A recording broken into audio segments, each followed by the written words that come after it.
3 days ago, I walked into my parents' home, an immaculate estate in Connecticut. The kind where chandeliers sparkle even during daylight hours, and silence is the loudest thing in the room. Asterisk. The dining table was already set like it was a business meeting. Asterisk. My father, Richard Kane, stood at the head, perfectly composed in a crisp navy suit. His shadow stretched across the polished mahogany like a judgment before the sentence.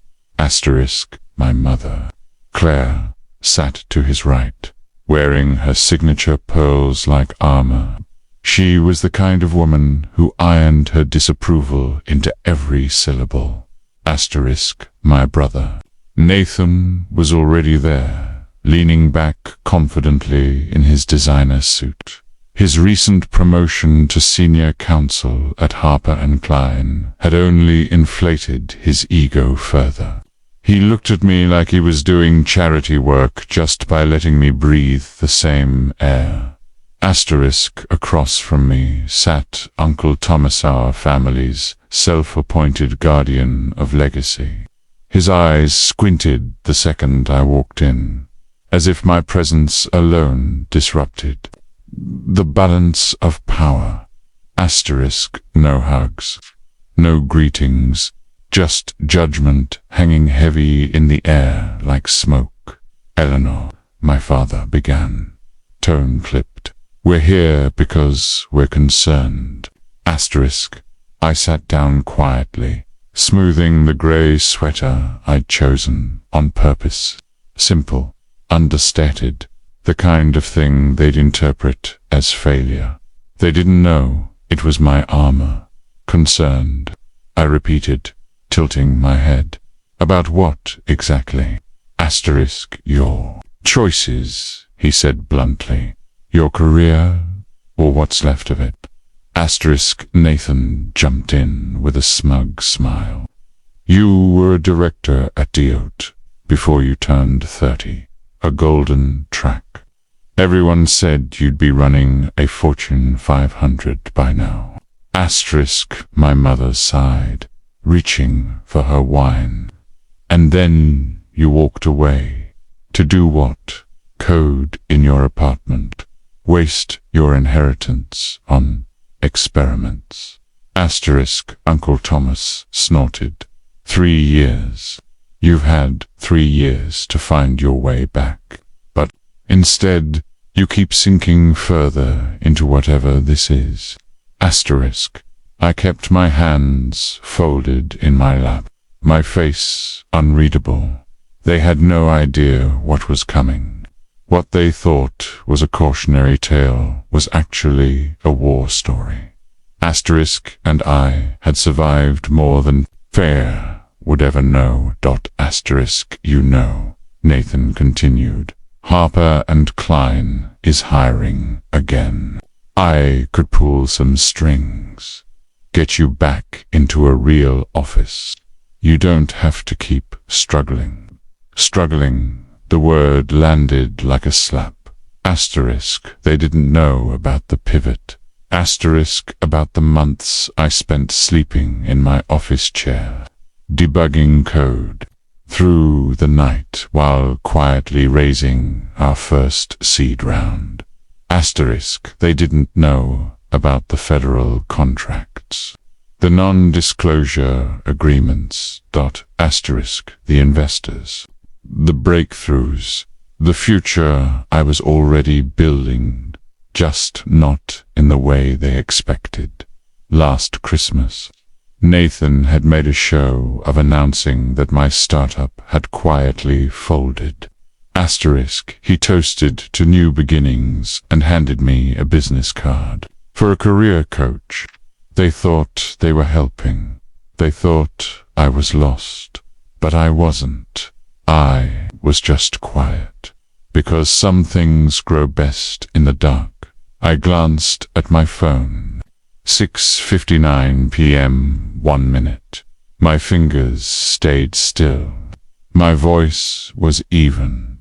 Asterisk, would you like to know what I've really been working on? Asterisk, my mother looked up, desperate for reassurance. Please. Asterisk, I smiled softly. I think Forbes might explain. Bit better. Asterisk, right on cue. Her phone buzzed. She looked at it, paused. Asterisk, her wineglass tilted in her hand. Her lips parted in silence. Then her hand began to tremble. Asterisk, the headline read. Asterisk, NovaShield, the secret startup disrupting AI security. Now, valued at $5 billion. Right below it, founder and CEO, Eleanor Kane, age 30. The air shifted.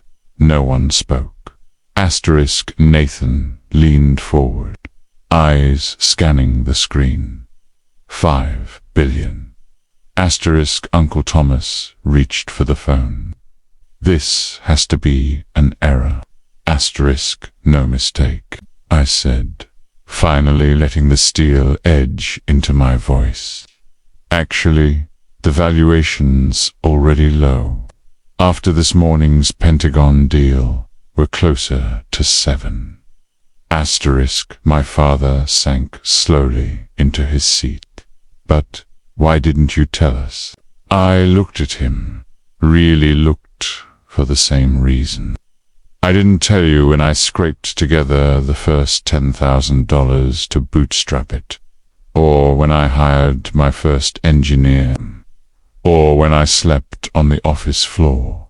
You never asked. You were too busy, mourning the version of me you lost to see the one I was becoming. Asterisk, I pulled out my tablet and tapped into a secure live feed our new global headquarters. A 40-story tower in downtown Seattle. Engineers, scientists, teams from 7 different countries, innovating in real time. Asterisk, this is NovaShield, I said, an AI-powered quantum-secure defense platform. It doesn't just protect systems. It rewrites how the world thinks about safety, digital and otherwise. Asterisk, Uncle Thomas narrowed his eyes. And you're running this. Asterisk, built it, I said calmly. From scratch, I own 60%. Asterisk, my mother's phone buzzed again, then again. Headlines were stacking up. CNBC, Bloomberg, TechCrunch, Wired. The daughter they pitied had just built something governments were fighting to license. Asterisk, Nathan's voice cracked slightly. All this time, that tiny apartment, that beat-up car, choices, shoulds. I said, I didn't want the world to see me before I was ready.